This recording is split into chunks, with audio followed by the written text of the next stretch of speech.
시편 103편 3절부터 5절까지 제가 봉독합니다. 103편 3절. 저가 내 모든 죄악을 사하시며 내 모든 병을 고치시며 내 생명을 파멸해서 구속하시고 인자와 국률로 관을 씌우시며 좋은 것으로 내 소원을 만족해 하사 내 청춘으로 독수리같이 새롭게 하시는도다. 아멘. 103편은 이신칭의는 반드시 지켜야 한다라는 오늘 설교 제목처럼 우리 구원론과 관련해서 특별히 이신칭의의 소중한 이 교리를 우리에게 가르치는 구약에 우리가 이신칭의를 배워갈 수 있는 아주 소중한 내용들을 소개하고 있습니다. 앞서서도 우리가 시편 32편을 통해서 이신칭의의 구약에서 소개하는 이러한 이신칭의의 모습을 함께 보기도 했습니다. 구약은 어떤 방식으로 이신칭의를 소개할까? 특별히 시편에서는 또 시적인 이러한 또 아름다운 또 이러한 비유와 상징들을 또 사용하는 시인은 어떻게 또 이신칭의를 소개하는가? 신약에서는 이신칭의가 아주 선명하게 이렇게 문장을 통해서 소개가 되어집니다.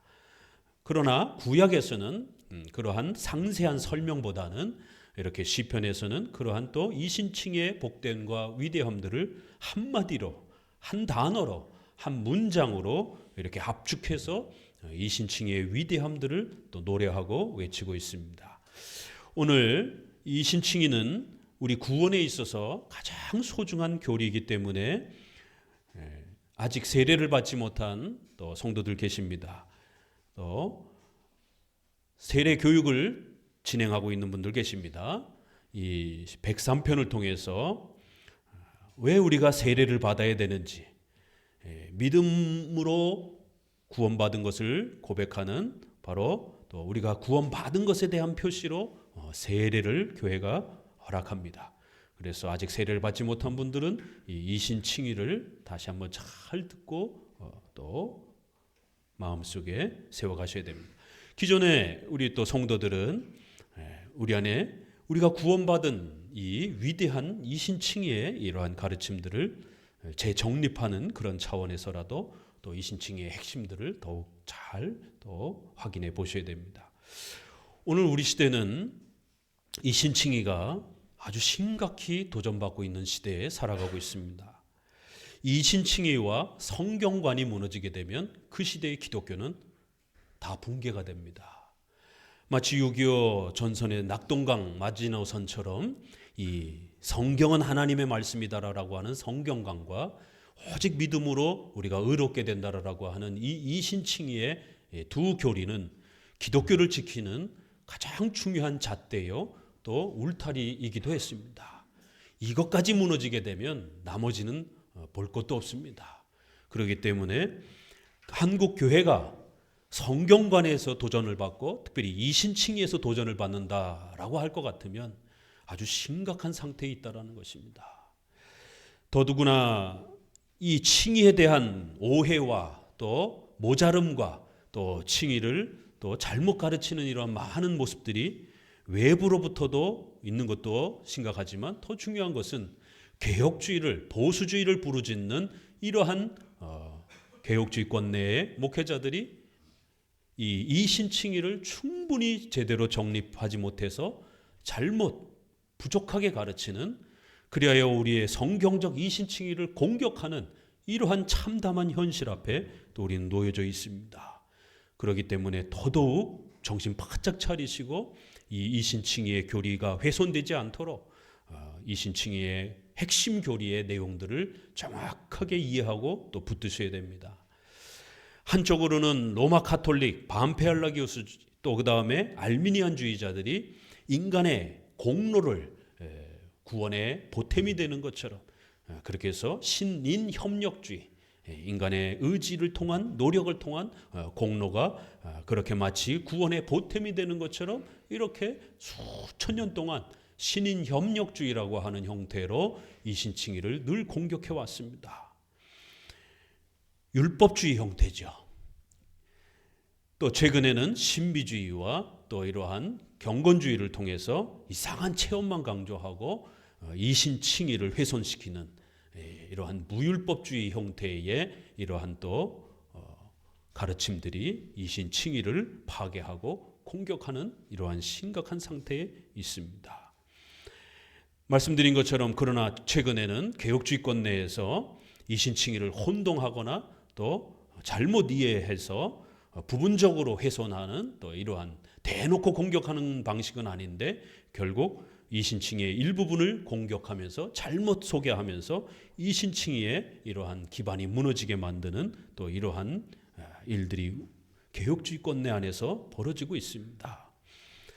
특별히 구약과 신약의 이러한 차이와 통일성을 잘못 이해해서 구약은 마치 이신칭의가 없는 것처럼, 구약은 율법과 제사를 통해서 구원받고 신약은 믿음으로 구원받는 것처럼 이렇게 제세례파가 신약과 구약을 완전히 대립관계로 단절되는 것처럼 그렇게 주장을 하면서 신구약을 오해하면서 구약에는 마치 이신칭의가 없는 것처럼 그렇게 혼동한 이후로 침례교가 유아세례를 부정하면서 할례와 유아세례의 연결성을 부정하면서 결국 구약과 신약의 구원의 일치성에 대한 부분들에 또 엄청난 또 오해와 또 이러한 훼손을 일으켰습니다. 이렇게 또 구약의 구원이 부족한 것처럼 이렇게 오해한 많은 분파들은 감리교나 또 역시 이러한 침례교뿐만 아니라 이러한 복음주의권 내에서도 비슷하게 발생을 했습니다. 또 최근에는 개혁주의를 부르짖는 분들이라든가 또 회중파 계열의 청교도 분들이 이렇게 구약의 이신칭의가 있기는 있지만 마치 거의 효력을 발휘하지 못하는 것처럼, 어느 분파는 구약의 이신칭의가 대놓고 없다라고 또 이렇게 구약의 할례가 신약의 유아세례로 인정되지 않는다라고 하면서 대놓고 단절성을 이렇게 주장하면서 신구약의 이신칭의를 훼손하는 형태였다라면, 또 개혁주의권 내에 부족한 분들은 구약의 이신칭의가 은혜 언약이 있기는 있지만 효력을 거의 발생하지 못하는 것처럼 이렇게 또 오해하면서 끊임없이 은혜 언약은 있지만 구약에는 구원이 거의 없는 것처럼, 작동하지 않는 것처럼 이렇게 또 혼동하면서 구약의 은혜 언약이 또 할례와 이런 부분들이 있다 할지라도 또 유아 세례를 인정한다 할지라도 여전히 자신이 스스로 신앙 고백을 하지 아니하면 세례를 유아 세례를 받았다 할지라도 여전히 지옥에 있는 것처럼, 이것은 침례교의 가르침입니다. 구약에는 이신칭의가 없는 것처럼 이렇게 할례와 유아 세례가 연속되지 않는 것처럼 주장하는 그러한 또 형태들인 것입니다.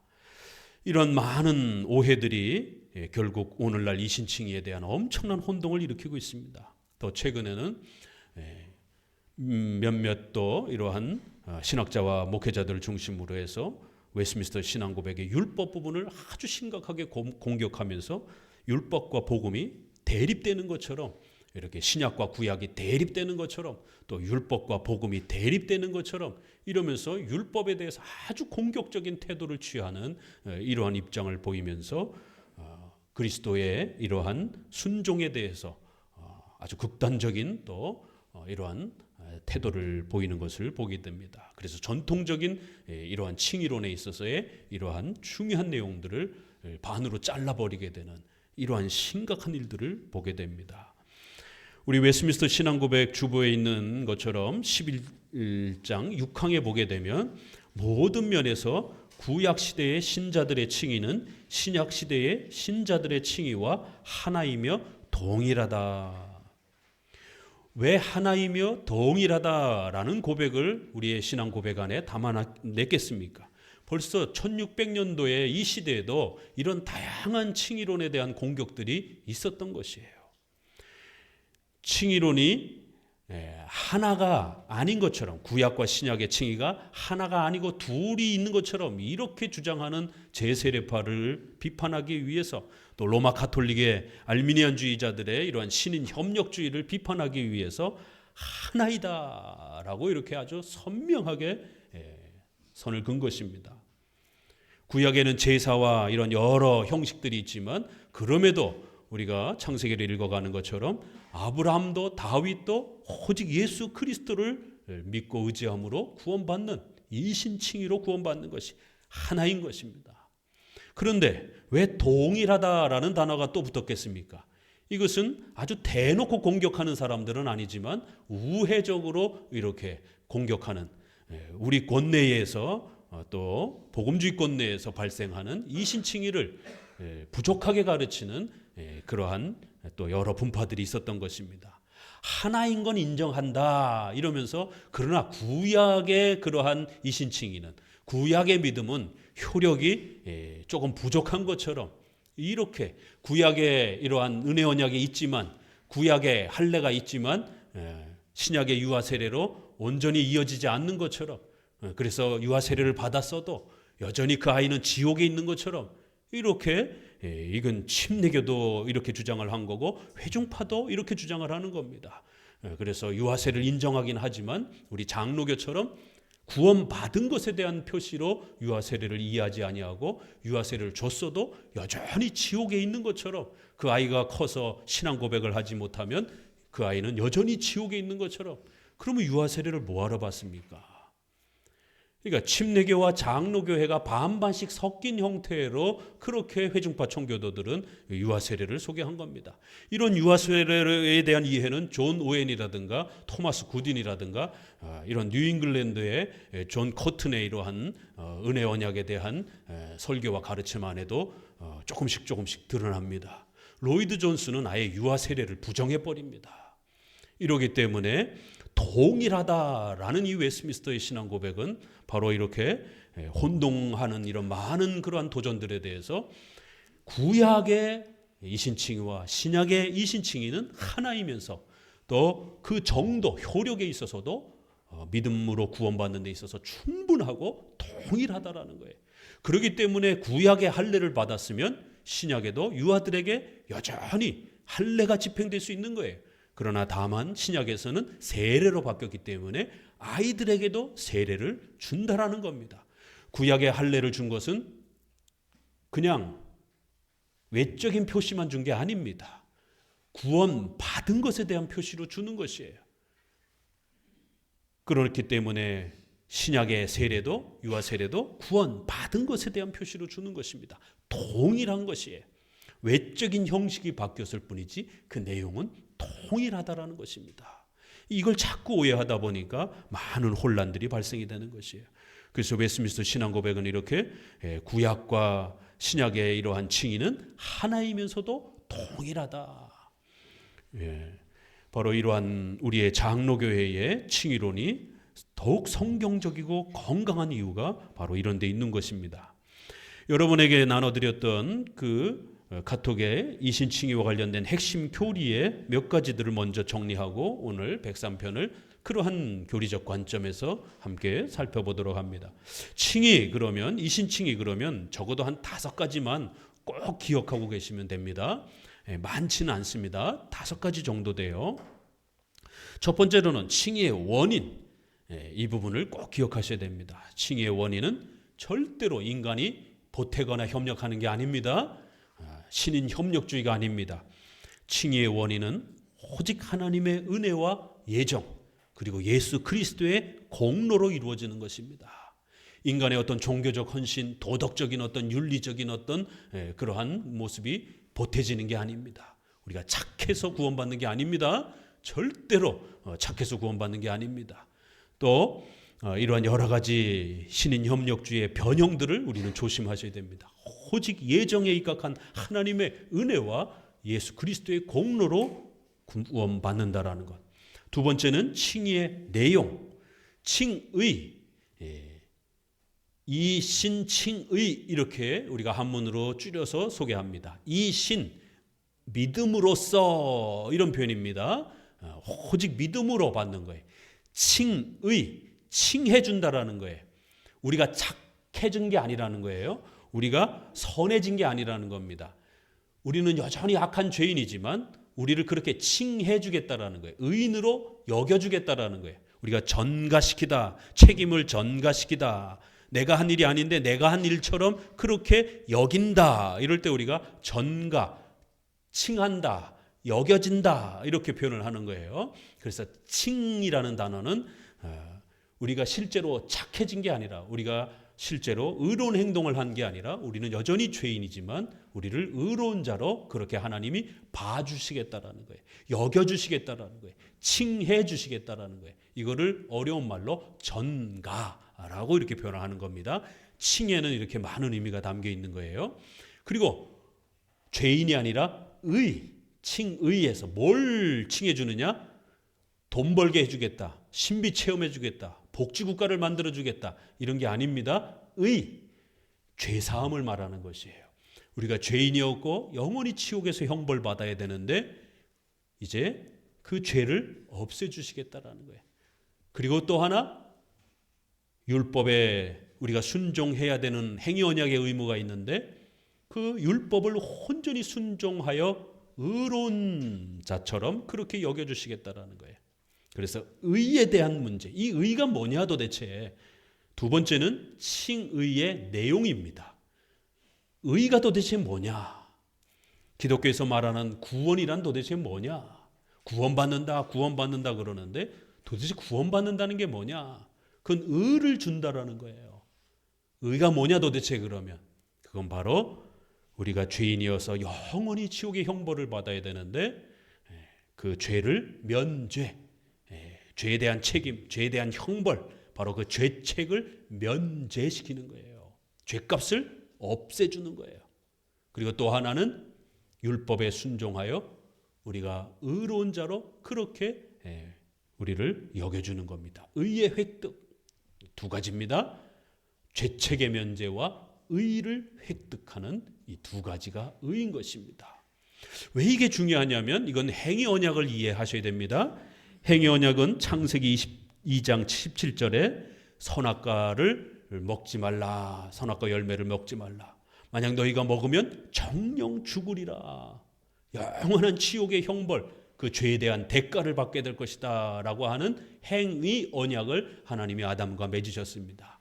자, 그러면 행위 언약에는 두 가지가 성립이 된 겁니다. 만약 이걸 어기게 되면 죄값을 받는다라는 거예요. 죄책이 발생이 된다라는 거예요. 죄에 대한 책임이 발생이 된다라는 거예요. 정령 죽는다라는 거예요. 그 죽음이란 하나님과 교제가 끊어지고 지옥의 영원한 형벌을 받는다라는 거예요. 또 하나는 부정적인 것이고요, 하나는 긍정적인 것. 그러나 너희가 선악과를 열매를 먹지 아니하고 잘 지키면 영생을 누릴 것이다라는 거.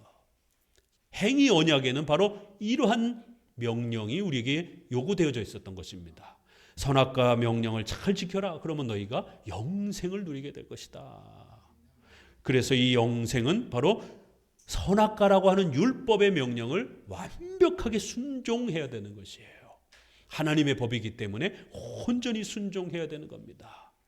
이 두 가지 요구, 긍정적으로는 율법에 순종해야 되는 것, 부정적으로는 만약 어기게 되면 죄값이 발생이 된다는 것. 그래서 의라고 하는 것은 바로 이 두 가지를 해결해 주신 거예요. 예수님이 오셔서 우리 대신에 십자가에 죽으심으로 우리의 죄값을 그렇게 대신 받으신 것입니다. 그리고 우리가 순종해야 되는 그 율법의 요구들을 예수님이 대신 온전히 순종하셔서 의를 얻어주시고 그 의를 우리에게 주시는 것입니다. 그래서 의란 이렇게 행위 언약과 관련돼서 하나님이 최초에 맺으신 그 약속과 관련해서 잘 지키면 영생을 줄 거라고 하는 율법에 대한 순종의 요구, 만약 어기게 되면 너희가 지옥의 죽음이라고 하는 형벌을 받게 될 것이다라고 하는 죄값, 이 두 가지가 그렇게 약속되어 있던 것입니다. 아담의 범죄로 인해서 죄가 발생이 됐고 이제 우리는 죄값을 짊어지게 된 겁니다. 그래서 반드시 죄값이 면제가 돼야 되고, 그러나 또 하나는 여전히 또 율법에 순종해야 되는 의무가 남아있는 것입니다. 이 두 가지가 바로 의의 내용인 거예요. 그래서 우리 성도들에게는 의롭게 된다라는 말은 죄사함을 받고 또 그 다음에 율법에 온전히 순종하여 하나님의 의를 우리가 획득하는, 바로 그 의에는 하나님의 자녀가 되는 바로 이러한 의로움을 말하는 것입니다. 그런데 최근에 이제 이것을 우리가 목회적으로는, 신학적으로는 그리스도의 수동적 순종, 능동적 순종 이렇게도 말합니다. 십자가에 죽으시며 우리의 죄값을 짊어지시는 이러한 표현을 수동적 순종이다 이렇게 표현을 하고, 이 땅에 성육신 하셔서 죽으실 때까지 온전히 율법에 순종하신 것을 능동적 순종이다 이렇게도 표현을 합니다. 이거는 이제 목회자들 사이에서 가르쳐지는 것이에요. 우리 성도들에게는 죄값이 면제가 되고 또 그 다음에 율법에 순종하여 의를 획득했다 이렇게 정도 소개하는 겁니다. 그런데 최근에 그리스도께서 율법에 순종하신 능동적 순종을 부정하는 이런 개혁주의자들이 무리를 일으키면서 또 아주 심각한 지금 상황에 놓여져 있습니다. 이걸 잘라내버리게 되면 칭의가 반쪽이 되는 것입니다. 전통적으로 로마 카톨릭에서 또 알미니안주의자들이 또 가합리교가 이 율법의 순종에 대한 부분들을 아주 능동적 순종을 부정하면서 칭의를 반쪽짜리로 만들어 놓은 것입니다. 그런데 개혁주의권 내에서 이러한 가합리교의 이러한 칭의론을 일부 수용하면서 마치 그게 전통적인 사도적 신앙의 칭의론인 것처럼 그렇게 목소리를 높이고 있는 것을 보게 됩니다. 이것이 앞으로 합동 측에서 굉장히 시끄러워질 것이고, 합동 측에 이게 자꾸 혼이안이 올라가면서 굉장히 지금 문제가 되고 있습니다. 만약 합동 측에서 이 부분에 대해서 어떤 목소리를 내느냐에 따라 합동 측이 붕괴가 될 수도 있는 이 칭의론의 이 소중한 2000년 동안 지켜온 이 의의 내용, 죄값이 면제가 되고 율법에 순종한다라고 하는 이 두 부분이 2000년 동안 지켜져 왔는데, 합동의 몇몇 신학자와 목회자들을 통해서 이 율법에 순종하여 의를 획득했다라고 하는 그리스도의 이 능동적 순종을 파괴하는 일이 벌써부터 시작이 되었고 지금 계속 진행되고 있습니다. 이렇게 의의 내용이 무엇이냐를 두 번째 기억하셔야 되고, 이제 이것을 그럼 어떻게 전달해 주시느냐, 이 칭의의 방법, 그것은 전가라는 형태로 그렇게 주시는 겁니다. 전가, 칭해 준다라는 거예요. 우리가 한 게 아님에도 불구하고 우리가 한 것처럼 칭해 준다, 여겨 준다, 그렇게 인정해 주겠다, 전가시켜 주는 방법으로 그렇게 주시는 것입니다. 우리의 죄가 예수님께 전가가 되는 거예요. 그래서 예수님이 우리의 죄를 짊어지시고 우리 대신 죄값을 받으시고 죽으시는 것이에요. 그리고 예수님이 율법에 온전히 순종하셔서 획득하신 그 의를 우리에게 전가, 우리가 온전히 순종한 게 아닌데 우리가 순종한 것처럼 그렇게 예수님이 자신이 이루신 의를 우리에게 값없이 그렇게 전가의 방식으로 주시는 것이에요. 우리의 죄가 예수님께 전가가 되고 예수님이 이루신 의가 우리에게 전가되는 거예요. 그래서 이거를 죄의 전가, 의의 전가, 그래서 이중 전가라고 이렇게 표현합니다. 이 전가의 교리, 칭이라고 하는 칭의, 의를 우리가 어떻게 받는가? 우리가 착해가지고 잘 순종해서 경건한 그러한 금식을 많이 해서 우리가 새롭게 변화돼서가 아닙니다. 우리는 여전히 부족한 자입니다. 그런데도 칭의, 하나님이 우리를 그렇게 봐주시는 거예요. 그렇게 여겨주시는 것이에요. 그래서 이거를 법정적 칭의라고 그러는 겁니다. 하나님이 우리를 그렇게 판사처럼 우리를 그렇게 여겨주시는 것이에요. 죄인이 아닌 것처럼 여겨주시기 때문에 우리가 의로운 자가 된 것이지, 우리가 착해서 인격적으로 선하게 성장해서가 절대로 아닙니다. 방법은 전가, 칭의의 방식으로 칭이라고 하는 형태로 주어지는 것이다라는 겁니다. 네 번째로는 칭의를 그럼 우리가 어떻게 받는가? 이것은 눈에 보이는 게 아닙니다. 무슨 갑자기 무슨 하늘에서 번개가 번쩍번쩍 떨어지는 게 아닙니다. 오직 믿음으로 받는 거예요. 성경에서 예수님이 우리의 죄를 짊어지시고 우리 대신 죽으셨다라는 것, 그리고 예수님이 율법에 순종하셔서 하나님의 자녀가 되는 이 영광스러운 의로움을 우리에게 전가라고 하는 형태로 값없이 그렇게 주신다라는 것을 성경이 가르치는 것을 믿음으로 믿는 겁니다. 그걸 이해하고 마음으로 받아들이는 거예요. 여러분의 마음으로 그걸 의지하는 것이 오직 믿음으로 그렇게 받는 겁니다. 어떤 신비한 경험, 체험 이런 거 없어도 괜찮습니다. 오직 믿음으로 받는 거예요. 다섯 번째, 이 칭의의 성격을 잘 이해해야 됩니다. 성격, 칭의의 성격. 이건 성화와 조금 잘 더 구별을 하셔야 됩니다. 칭의는 법정적입니다. 그러나 성화는 실제적 변화가 나타나는 거예요. 칭의는 그런 변화가 하나도 없습니다. 칭의는 단회적입니다.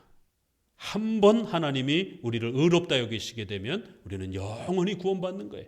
그러나 성화는 연속적이에요. 칭의는 선언적입니다. 하나님이 그렇게 우리를 하나님의 자녀로 여겨주시겠다라고 선언해 주시는 거예요. 그러나 성화는 점진적이고 실제적으로 우리의 인격이 변화되어지는 것이 나타나야 되는 겁니다. 열매가 나타나야 되는 거예요. 그러나 칭의는 그런 거 없습니다. 하나님이 선언해 주시는 것이에요. 확정적입니다. 칭의는. 그러나 성화는 미확정적입니다.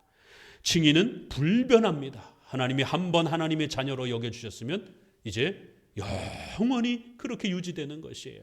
우리가 조금 잘못했다고 해서 다시 지옥에 떨어지는 게 아닙니다. 그렇게 되면 행위 구원이 되는 겁니다. 그러나 성화는 변화적입니다.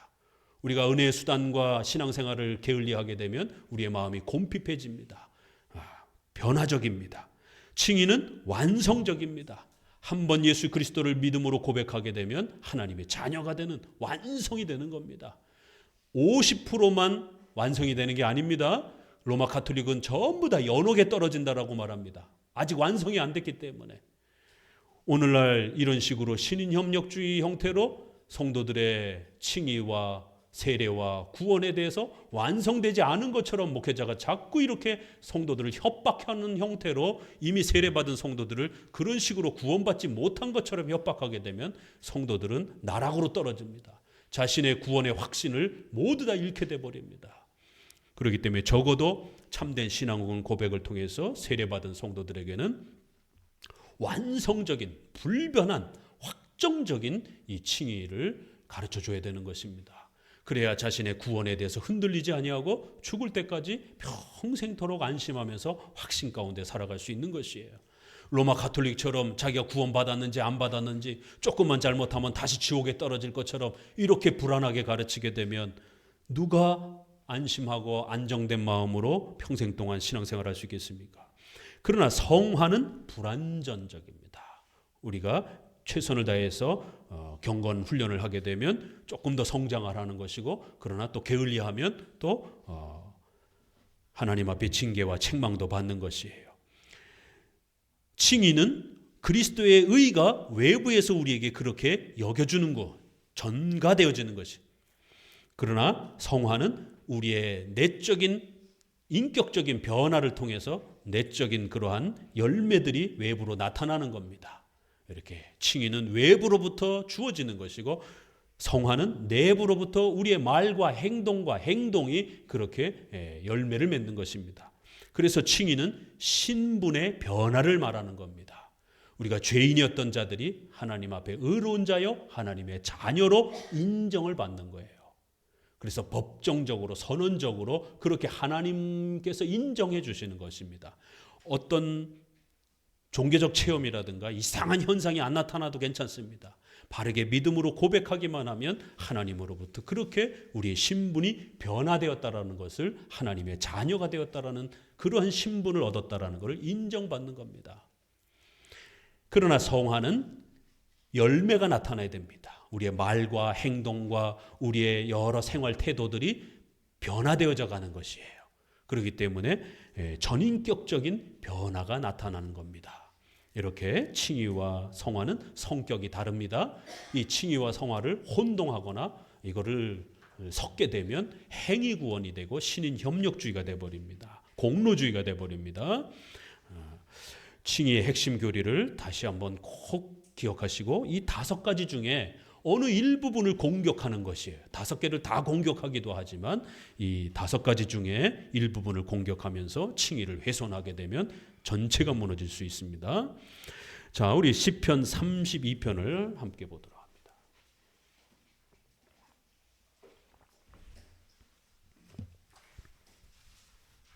시편 32편 시편은 이 32편과 103편이 아주 유명한 시편의 이신칭의를 가르치는 아주 중요한 본문입니다. 32편과 103편입니다. 특별히 32편은 로마서에서도 인용할 정도로, 로마서에서 이신칭의를 가르칠 때 인용할 정도로 아주 유명한 본문입니다. 32편 1절부터 같이 읽어봅니다. 허물의 사함을 얻고 그 죄의 가리움을 받는 자는 복이 있도다. 마음에 간사가 없고 여호와께 정죄를 자는 복이 있도다. 내가 종일 신음함으로 내 뼈가 쇠하였도다. 죄가 가리워진다. 그리고 하나님으로부터 정죄, 정령 죽으리라라고 하는 바로 그 죄값, 하나님이 우리를 정죄하신 것이에요. 너는 이제 영원히 지옥에서 형벌을 받아야 된다. 그 하나님의 정죄 때문에 우리가 죄값을 짊어지고 지옥의 형벌을 받아야 되는 죄책이 발생이 된 겁니다. 이렇게 원죄가 발생이 된 것입니다. 그 원죄에는 이렇게 죄책과 그로 인하여 우리가 하나님 앞에 정죄를 받아 죄책이 발생이 됐고, 실제로 우리는 부패와 더러움의 악함으로 빠지게 되는 부패, 전적 부패라고 하는 이 두 가지가 바로 원죄의 그런 핵심 내용입니다. 아담의 첫 범죄로 인해서 원죄가 발생이 됐습니다. 그 원죄란 바로 하나님 앞에 정죄받는 죄책과, 그리고 정죄받으니까 실제로 더럽고 악한 그런 상태가 되는 것이 부패함이 존재하는 겁니다. 그래서 죄책과 부패가 그렇게 발생이 된 겁니다. 그렇기 때문에 이 정죄를 없애버리는 것은 이신칭의를 통해서 하나님이 정죄하셨던 것을 법적으로 거두시는 거예요. 죄인이다 라고 선언하셨던 정죄를 다시 거두시면서 너는 의인이다, 의인으로 여겨주겠다 라고 이렇게 하나님께서 칭의를 통해서 죄책을 없애주는 것입니다. 그러나 죄인이 되어서 우리가 더러워지고 악하고 시기하고 질투하고 미워하는 이러한 인간의 더럽고 부패한 상태, 이건 인간의 전인격적인 상태가 부패한 상태인 것이에요. 이것은 성화를 통해서 또 계속적으로 그렇게 용서해 주시고 변화시켜 주는 것입니다. 그래서 죄책은 그렇게 이신칭의의 방식으로 용서해 주시는 거고, 우리의 더러움과 부패된 인간의 인격적 부패들은 바로 성화의 용서를 통해서 그렇게 또 용서하심으로 우리를 그렇게 하나님 앞에서 용서해 주시는 것입니다. 시편에는 이러한 부분을 한마디로 죄의 가리움을 받는다, 또 하나님으로부터 더 이상 정죄를 받지 않는다. 그래서 또 3절에는 내가 하나님 앞에 그 죄를 숨기게 되면 내 뼈가 썩는 것처럼 그렇게 고통을 받는다. 하나님 앞에 신속히 회개해야 된다. 우리가 죄인임을 인정하고 예수님 도와달라라고 신속히 그렇게 회개해야 된다라는 거예요. 32편에는 이렇게 아주 멋있게 한 단어와 문장으로 이신칭의의 5개의 그 핵심 교리들을 이렇게 설명을 하는 것입니다. 103편으로 돌아오셔서, 자, 그러면 오늘 103편에서는 이 5개의 이신칭의 교리를 어떻게 한 문장과 단어로 소개하고 있는가를 살펴봅니다.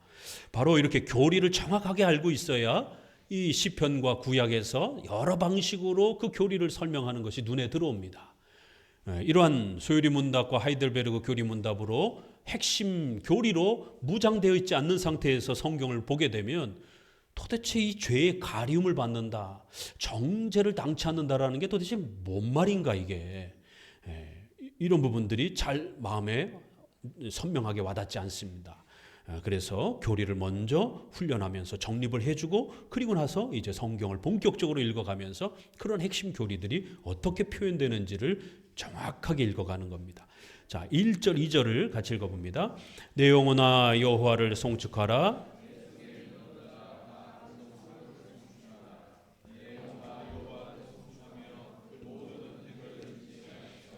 예, 오늘은 하나님 앞에서 간절히 하나님을 우리가 찬송하자라고 이렇게 103편을 소개하는 첫 소절을 듣습니다.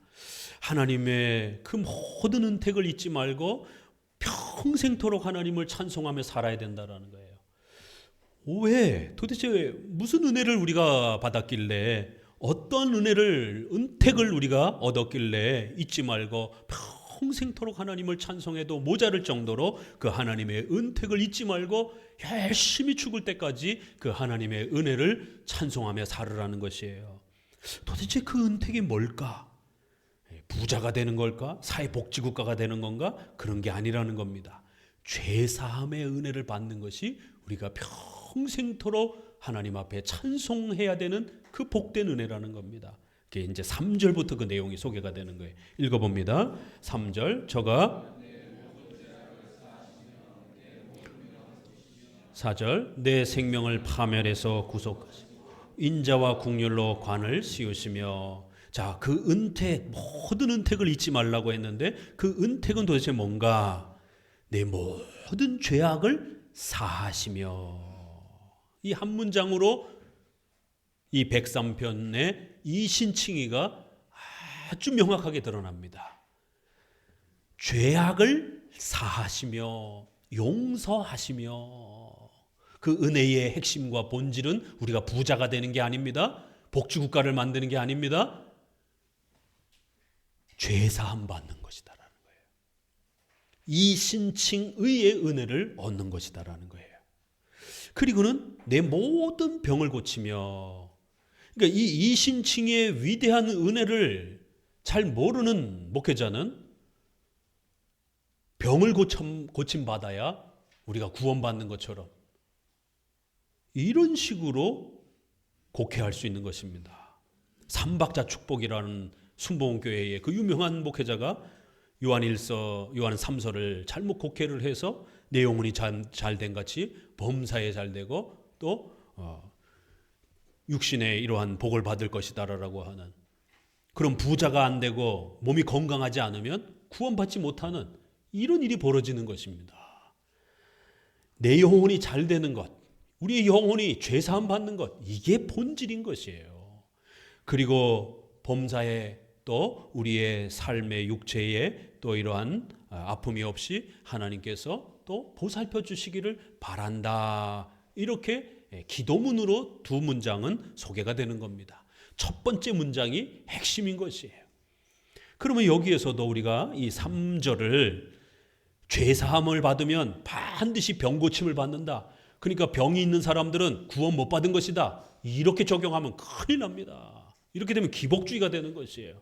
이게 바로 순복음식의 요한 3서의 그런 해석인 것입니다. 이건 복음이 아닙니다. 이건 가짜 복음입니다. 우리의 영혼이 잘 되는 것, 우리의 영혼이 죄사함 받는 것, 이게 본질인 것이. 그리고 내 모든 병을 고치시며. 이것은 만약 우리가 문자 그대로 표현한다 할지라도 우리는 영혼이 구원받고 또 성화를 통해서 우리의 육체도 하나님이 돌봐주시는 것이에요. 우리는 금욕주의와 이원론주의가 아닙니다. 우리의 영혼이 구원받고 우리의 육체도 하나님이 돌봐주시는, 그래서 나중에 부활을 통해서, 부활체를 통해서 우리의 몸과 영혼 전체가 구원을 받는 것입니다. 그래서 이걸 전인적인 구원이다라고 이렇게 표현도 하기도 합니다. 그렇기 때문에 얼마든지 그런 범위 내에서 해석할 수 있습니다. 다만 본질은 우리의 영혼이 구원받는 게 본질인 것이고 우리의 몸과 또 우리의 모든 육체와 삶도 하나님께서 돌봐주시기를 바란다. 그리고 나중에 부활체를 통해서 우리가 완벽한 또 새로운 육체를, 병의 질병에 고통받지 않는 완벽한 육체를 통해서 몸까지 그렇게 구원받는 이제 천국의 소망이 있을 것입니다. 요 정도로 가르치면 괜찮은 것이에요. 영혼을 본질로 하고 육체를 이제 다음으로 두는 그 정도로 해석하면 건강한 이신칭의가 됩니다. 그러나 또 이것은 우리가 시기 때문에 얼마든지 비유적으로 죄사함에 대한 부분들을 비유적으로 이렇게 표현하는 걸로 읽어낼 수 있는 겁니다. 그러니까 3장의 앞절을 다시 강조하는 거예요. 히브리어는 같은 말을 여러 번 강조하고 반복하는 게 특징입니다. 그러면 모든 죄악을 사함받는 것. 그래서 성경에서는 마치 우리가 병들어 죽어가는 것을 죄인의 모습으로 많이 표현합니다. 구약에는. 그래서 하나님 앞에 우리의 몸을 고쳐주소서, 우리의 죽을 처지에서 나를 회복시켜 주소서. 마치 그 질병에서 치료받는 거를, 우리가 죽음의 그 고통 속에 처해 있는 거를 질병의 그 잔혹하고 참혹한 상태에 있는 것처럼 그렇게 표현하고, 그 질병에서 치료받는 거를 마치 죄로부터 구원받는 것처럼 이렇게 하나로 표현합니다. 그게 구약의 특징이에요. 그리고 더더욱 시다 보니까 마치 자기가 죄로 인하여 죽어 있는 자처럼 이렇게 표현을 했고, 그래서 하나님 앞에 죄사함 받는 것을 마치 자신이 병이 치료되는 것처럼, 이렇게 죽을 병에서 치료되어지는 것처럼 이렇게 표현하기도 하는 것입니다. 시적으로 표현하는 것이죠.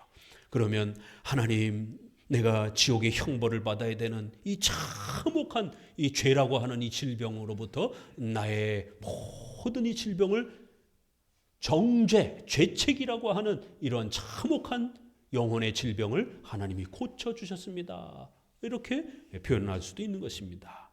꼭 육체의 외적인 병만을 뜻하는 것이 아니라 영혼의 그 참혹한 질병을 그렇게 또 병으로 표현하면서 시적으로 이렇게 하나님, 우리의 죄악을 사하시고 우리의 모든 영혼의 질병을 고치시며, 왜냐하면 4절까지 계속 바로 우리의 영혼이 죄사함 받는 것을 계속 강조하고 있기 때문에 그렇습니다. 내 생명을 파멸해서 구속하시고, 우리의 생명 전체를 파멸이라고 하는 하나님 앞에 정죄, 하나님 앞에 책망받아서 죄책이 발생이 되었고 죄의 책임을 져야 되는 거예요. 지옥의 형벌에 이 책임을 짊어져야 되는 거예요.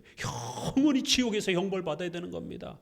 이 어마어마한 참혹한 파멸에서 우리를 구속하셨다. 이 구속이라는 단어가 구약엔 아주 굉장히 중요한 이신칭의와 관련된 단어입니다. 그래서 우리 개정판 번역에서는 속량이라고도 번역을 했습니다. 구속, 속량, 속죄. 신약에서는 이렇게 다양하게 번역합니다. 이것이 구약에서는 고엘, 기업을 무르다, 대신 빚을 갚아주다, 이렇게 표현이 됩니다. 어디서 나오시죠?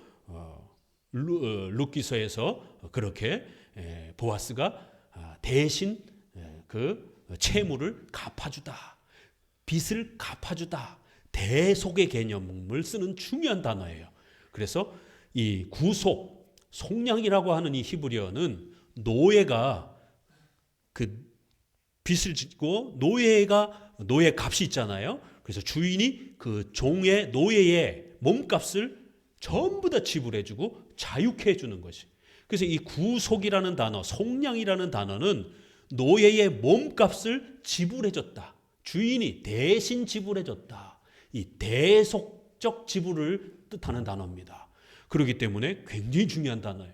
그러니까 이신칭이 우리가 그리스도의 은혜로 죄사함 받았다라는 것을 어떻게 명확하게 한 문장으로 줄일 수가 없기 때문에 성경에서는 이렇게 다양한 표현을 사용하는 겁니다. 죄악을 용서하시고 영원히 치료받는 것이고, 또 우리가 사탄의 종노릇하면서 영원히 지옥의 형벌에 받아야 될 죄의 종노릇하는 그런 자인 우리를 하나님 앞에 정죄받은 자를 돈을 주고 죄값을 지불했다라는 거예요. 그래서 우리를 자유케 했다라는 겁니다. 예수님이 자신의 그러한 의로운 희생적 죽음을 통해서 성부 하나님께 그 공의의 의로운 요구에 죄값을 지불하고 그렇게 우리를 몸값을 주시고 우리를 자유케 해주신 것이. 그래서 때로는 이신칭의를 그렇게 죄값을 대신 치르고 자유케 해줬다, 너희의 죄값을 치렀다, 이런 표현으로 속량이라는 단어를 쓰는 것입니다. 네 번째로는 인자와 긍휼로 관을 씌우셨다. 이게 우리가 이신칭의 받는 것을 뭐라고 표현하느냐면, 하나님이 크신 자비와 인자로 불쌍히 여김으로 관을 씌우는 거예요. 하나님이 너무너무 우리를 불쌍히 여기는 거예요. 긍휼히 여기는 거예요. 아이고 불쌍해라. 하나님이 우리를 너무너무 사랑해 주셔서 그 죄를 마치 이렇게 덮어주시는 거예요. 너무너무 불쌍히 여겨주는 거예요. 그래서 마치 죄가 없는 것처럼 이렇게 덮어준다라는 거예요. 불쌍히 여긴다라는 거예요. 이것은 레위기에서 표현되는 아주 중요한 단어들입니다. 용서하다. 마치 죽어있는 그러한 질병, 영혼의 질병을 고통을 받고 있는 자를 치료하는 표현으로, 또 죄값을 대신 치르는 것처럼, 또 그 다음에 하나님이 이렇게 덮어주시는 것처럼, 그래서 32편에도 죄의 가리움을 받는 자는 복이 있다 이렇게 표현을 하는 겁니다. 여러 표현으로 이신칭의의 개념을 구약은 이렇게 표현하는 것입니다. 그리고는 4절에 우리가 구원받는 것은 오직 하나님의 은혜와 그 예정하심으로 그리스도의 공로로 구원받는 것이, 구약이기 때문에 아직 그리스도의 이러한 십자가의 사건과 공로를 단어로 명확하게 표현하지는 않습니다. 구약엔 모형과 비유로 설명하기 때문에, 예언으로 설명하기 때문에 그렇습니다. 그래서 여기에서는 인간의 공로와 협력으로 구원이 이루어지는 게 아니라 오직 하나님의 은혜로, 오직 하나님의 사랑으로 그리스도의 공로로 구원받는다라는 것을 한마디로 표현합니다. 뭐죠? 4절에 인자와 긍휼. 8절을 한번 봅시다. 8절을 같이 읽어봅니다. 여호와는 자비로우시며 은혜로우시며 노하기를 더디하시며 인자하심이 풍부하시도다. 결국 이러한 구원의 모든 역사는 하나님의 자비, 그 다음에 은혜, 인자, 이게 자비를 다른 말로 번역하면 긍휼을 다른 말로 번역하면 이렇게 자비라고도 번역이 되는 거예요. 불쌍히 이렇게 또 번역을 하기도 해요. 개정판에는 인자로 다 번역을 이렇게 했는데 우리 한글편에는 인자로도 번역했고 자비로도 번역했고, 또 어디를 읽으냐면 13절을 봅시다. 11절을 먼저 보시게 되면 거기도 이는 하늘 이 땅에서 높은 같이 그를 경외하는 자에게 그 인자하심이 크시다. 인자라는 단어. 그 다음에 13절을 같이 읽어봅니다. 아비가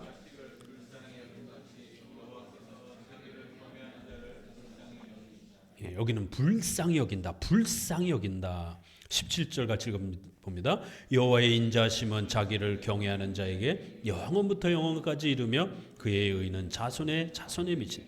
여호와의 인자하심은, 이제 관심을 가지고 보시게 되면 이렇게 인자라는 단어, 그 다음에 하나님이 불쌍히 여긴다라는 것, 긍휼히 여긴다라는 것, 이렇게 103편은 전체적으로 죄사함을 받게 되는 이 은혜는 인간의 그러한 공로와 협력을 통해서가 아니라 오직 하나님의 인자, 자비, 은혜, 긍휼을 통해서 펼쳐지는 것임을 거듭거듭 인자라는 단어가 4번, 또 긍휼이라는 단어가 4번, 또 거기에 은혜라는 단어가 여러 번, 또 비슷한 단어들이 또 포진이 되면서 오직 하나님의 은혜와 예정으로 그리스도의 공로로 구원받는 것을 이렇게 표현한 것입니다. 로마서 3장 24절에서는 이걸 더욱 선명하게 그리스도 예수 안에 있는 구속으로 말미암아 하나님의 은혜로 값없이 의롭다 하심을 얻는 자 되었느니라 이렇게 표현되고, 로마서 4장 6절에는 바로 시편 32편을 인용을 해서 그 불법을 사하심을 받고 그 죄를 가리움을 받는 자는 복이 있고 주께서 그 죄를 인정치 아니하실 사람은 복이 있도다라고 하면서 이신칭의를 설명을 합니다. 또 갈라디아에서 3장 13절에서는 그리스도께서 우리를 위하여 저주를 받은 바 되사 우리의 율법의 저주에서 우리를 속량하셨으니 기록된 바 나무에 달린 자마다 저주 아래 있는 자라. 이렇게 율법의 저주, 정죄로부터 우리를 속량, 죄값을 지불했다. 또 이렇게 덮어주셨다, 불쌍히 여겼다, 용서해 주셨다, 이렇게 다양한 표현으로 표현하고 있습니다. 자, 이신칭의가 시편 103편에서는 이렇게 시적으로 아주 멋있게 표현되는 겁니다. 자, 5절부터 또 읽어봅니다. 좋은 것으로 내 소원을 만족. 6절 여호와께서 의로운 일을 행하시며 압박당하는 모든 자를 위하여 판단하시는도다. 예, 5절은 조금 이제 다른 면이 소개가 됩니다. 좋은 것으로 우리 성도들의 또 삶에 또 이러한 필요들을 채워주신다라는 거예요. 이건 뭐겠어요? 성화와 관련된 복들을 말합니다. 자, 죄책은 원죄에 있어서 죄책은 칭의를 통해서 용서받습니다. 그리고 실제적인 우리의 인격적인 부패함, 전적 부패들은 성화를 통해서 또 이제 평생토록 용서를 받는 것이에요. 그래서 5절부터는 우리의 삶과 관련된 생활과 관련된 부분에서 또 하나님이 우리를 도우시는 방식을 소개합니다. 좋은 것으로 우리를 만족해 하시며 우리의 청춘을 그렇게 독수리같이 힘있게 해주시고 또 여호와께서 의로운 일을 행하사 압박당하는 그런 고통과 고난으로부터 우리 성도들을 항상 또 도와주실 것이다라는 거예요. 이렇게 하나님께서는 우리의 생활과 삶도 또 돌봐주신다라는 겁니다. 우리의 영혼도 하나님께서 구원해 주시지만 또 우리의 성도들의 삶과 관련된 이런 부분에서도 또 여러 면에서 돌봐주신다라는 거예요. 그러나 또 우리의 생활은 불완전하고 또 점진적이고 연속적으로 부활체를 받기 전까지는 우리의 육체는 연약하기 때문에 끊임없이 실수도 하고 또 반복적으로 또 죄를 짓기도 하는 것이, 그러나 그건 자범죄인 겁니다. 생활죄인 것이. 원죄의 이 본질은, 죄책은 우리가 모두 용서받은 것입니다. 이 자범죄, 시기, 질투했다고 해서 다시 지옥에 떨어지는 게 아닙니다. 성향이 서로 달라요. 그래서 이신칭의를 통해서 단 한 번 완성된 구원은 불변한 것입니다. 그러나 성도라 할지라도 부활체를 받기 전까지는 여전히 우리는 육체가 연약하기 때문에 죄의 유혹을 받으면서 시기, 질투, 미움과 같은 그런 또 생활죄들을 범하는 것입니다. 이런 부분에서 웨스트민스터 신앙고백 11장 5항의 주보를 보시게 되면 같이 읽어보도록 합니다. 5항, 하나님께서는 의롭다함을 받은 사람들의 죄를 계속적으로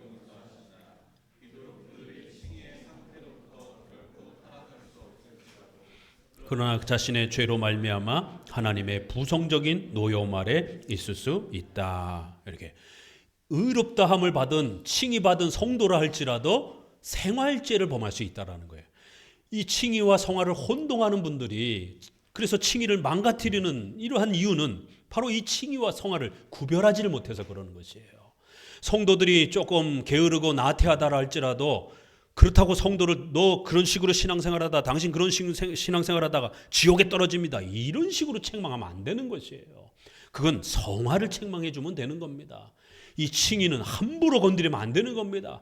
적어도 바르게 신앙 고백하고 성도가 세례를 받았으면 구원받은 신자로 우리가 존중하고 그렇게 인정하면서 그렇게 살아가야 되는 것이에요. 비록 성화가 좀 부족하다 할지라도 목사도 성화가 부족한데요. 목사님들도 죽을 때까지 성화를 이루어가는 것이에요. 그런데 성도들을 조금 성화 부족하다라고 해서 마치 지옥에 다시 떨어지는 것처럼 이런 식으로 협박하게 되면 안 되는 것입니다. 생활죄를 범하는 것이에요. 그래서 이러한 생활죄들은 계속적으로 성화의 이러한 방식으로 용서하신다라는 거예요. 부성적인 노여움 아래 있는 것이지 지옥에 떨어뜨리는 심판자의 징계를 받는 방식이 아니라는 거예요. 우리는 아버지로서의 회초리 정도를 맞는 것입니다. 아버지로서 더 잘 되도록 우리가 그렇게 우리를 성화적 책망을 하는 것이지 지옥의 심판을 떨어뜨리는 심판주로서의 책망을 받는 게 아닙니다. 그래서 웨스트민스터는 이렇게 아주 성화와 관련해서 칭의가 어떻게 조화를 이루어야 되는지 이걸 서로 혼동해서는 안 된다라는 것에 대해서 아주 분명하게 정리를 해주는 것입니다. 이렇게 5절 6절에서는 성화와 관련된 그러한 또 하나님의 돌보심과 은혜, 그래서 성화 속에서는 얼마든지 또 우리가 고난과 어려움 속에도 처할 수 있는 것입니다. 자, 그러면 7절부터 또 읽어봅니다. 그 행위를 모세에게, 그 행사를 이스라엘 자손에게. 계속 있습니다.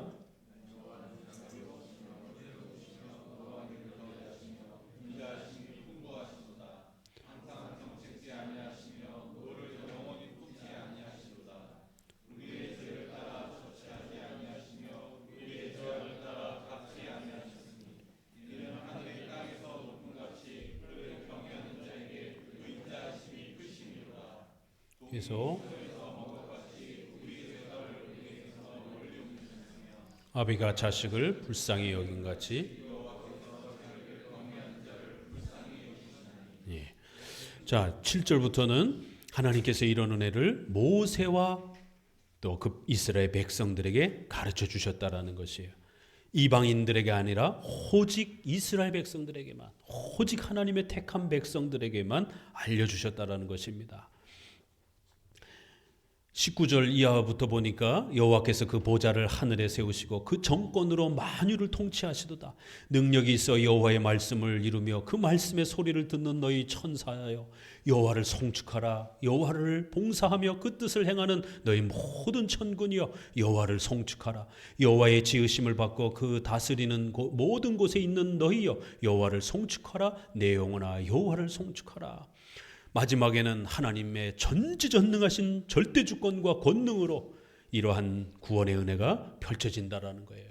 이건 절대로 인간과 의논하에서 펼치는 신인 협력주의가 아니라는 겁니다. 오직 전지전능하신 하나님의 절대주권으로 그 모든 것을 구원을 이루신다라는 거예요.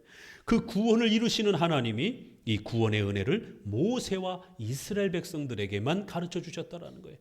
오직 하나님의 택한 백성들에게만, 예정한 백성들에게만 이 구원의 은혜를 베풀어 주셨다라는 거예요. 예수 그리스도의 속죄를 이 예정된 백성들에게만 베푸는 겁니다. 왜요? 이 구원은 하나님이 결정하시는 거기 때문에. 제한 속죄, 오직 하나님의 예정의 은혜를 통해서 구원받는 것입니다. 이렇게 7절에는 또 다른 면이 이렇게 또 함께 이 신칭의가 누구에게 주어지는가? 그 대상, 그건 오직 택함 받은 예정된 그 대상들에게만 제한되어서 그 속죄의 은혜가 펼쳐진다라는 거예요. 바로 하나님의 자비와 은혜와 그 노하기를 더디하시는 이 위대한 구원의 은혜가 오직 이스라엘 백성들에게만 펼쳐졌다라는 거예요. 항상 경책지 아니하시고 영원히 노를 품지 아니하시고 우리의 죄를 따라 우리를 징계하지 아니하시고, 이 부분은 이제 좀 더 성화와 관련된 그러한 부분으로 성도들이 생활하면서 부족하다 할지라도 우리의 죄만큼 만약 우리를 징계했다라면 우리는 다 멸절했을 것이에요. 그러나 우리가 범죄한 그러한 경우에도 그 범죄한 만큼 그렇게 징계하지 아니하시고 더 많이 노를 내시 아니하시고 영원히 노를 품지 아니하시고 우리의 죄악을 따라 갚지 아니하시고 한없이 용서해 주신다라는 거예요. 이런 성화에 또 많은 용서들이 이렇게 따라 붙는다라는 거예요.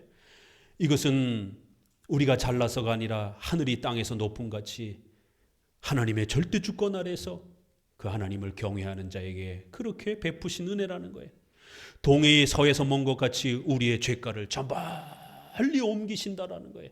그래서 구약에서도 또 칭의의 이런 용서의 은혜가 어떤 것인지를 이렇게 멀리 죄를 옮겨놓는다, 또 이렇게도 가르칩니다.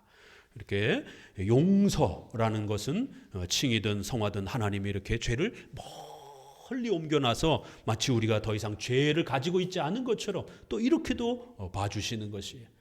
또 더 나아가서는 아비가 자식을 불쌍히 여기는 것처럼 그냥 불쌍히 여겨주는 거예요. 긍휼히 여겨주는 거예요. 왜냐하면 14절 15절 우리가 전적으로 부패한 자이기 때문에 저가 우리의 체질을 아십니다. 우리가 진토, 흙과 같은 존재, 우리가 전적으로 부패하여 우리의 힘과 노력으로는 아무런 구원의 보탬도 할 수 없는 그런 연약한 자임을 하나님이 아신다라는 거예요. 이렇게 성경은 또 전적 부패의 위대한 교리를 흙, 풀, 들에 그냥 폈다가 져버리는 그런 들의 꽃처럼 이렇게 또 시적으로 표현합니다. 이게 바로 시편이 표현하는 이신칭의의 멋인 것이에요. 인간의 전적 부패를 이렇게 흙과 같은 존재입니다. 또 시들어버리는 연약한 풀과 같은 존재들입니다. 하나님, 우리는 전적으로 부패한 자들이기 때문에 오직 예수 그리스도의 공로로 구원해 주시고 또 우리가 죽을 때까지 성령의 불가항력적인 강력한 견인의 은혜로 우리를 날마다 용서하시면서 또 우리의 성화에 또 이런 은혜를 그렇게 베풀어 달라라는 것입니다. 17절에 여호와의 인자하심은 자기를 경외하는 자에게 영원부터 영원까지 이르며 그 의는 자손의 자손에게 미치리니 곧 그의 언약을 지키고 법도를 기억하며 행하는 자에게라. 자, 그러면서 이제 마지막으로 이러한 이신칭의의 은혜는 반드시 언약이기 때문에 약속의 방식으로 펼쳐진다라는 거예요. 은혜 언약은 예수 그리스도께서 모든 것을 대신 이루어 주신 것입니다. 오직 그리스도의 공로로 성취된 거예요. 그런데 이거를 주실 때는 조건이 있다라는 거예요. 은혜 언약, 하나님께서 우리를 언약으로 초대하시는 방식으로 이 이신칭의를 주신다라는 거예요. 그래서 우리가 나태하거나 게으른 방식으로 받지 아니하고 최선을 다해서 신실하게 하나님 앞에 나올 수 있는 방식으로, 그래서 오직 믿음으로 우리가 신앙을 결단하고 또 우리가 회개하며 하나님 앞에 잘못했습니다라고 하는 회개의 그러한 결단, 이런 오직 믿음이라는 수단을 통해서 주시는 것이 수단이 있다라는 겁니다. 그래서 부지런히 이 수단을 잘 사용해야 되는 거예요. 또 성화에는 어떤 수단이 있죠? 은혜의 수단, 말씀을 듣고 또 성례를 참여하고 기도, 말씀, 성례, 기도라고 하는 은혜의 이러한 수단을 통해서 우리가 게을러지지 아니하고 열심히 경건 생활에 참여할 수 있도록 그러한 수단을 통해서 하나님이 주신다라는 것이. 자, 어디를 보시느냐 하면 11절을 같이 읽어봅니다. 11절, 이는 하늘이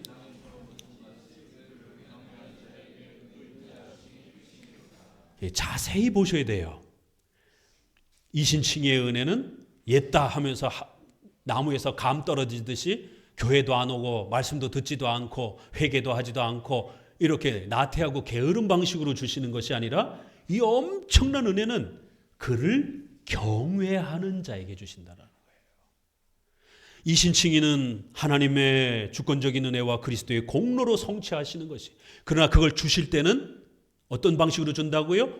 오직 믿음으로 신앙과 회개의 책임을 다하는 방식으로 주신다라는 거예요. 하나님을 경외하는 자에게 그 이신칭의를 베푸시는 것이에요.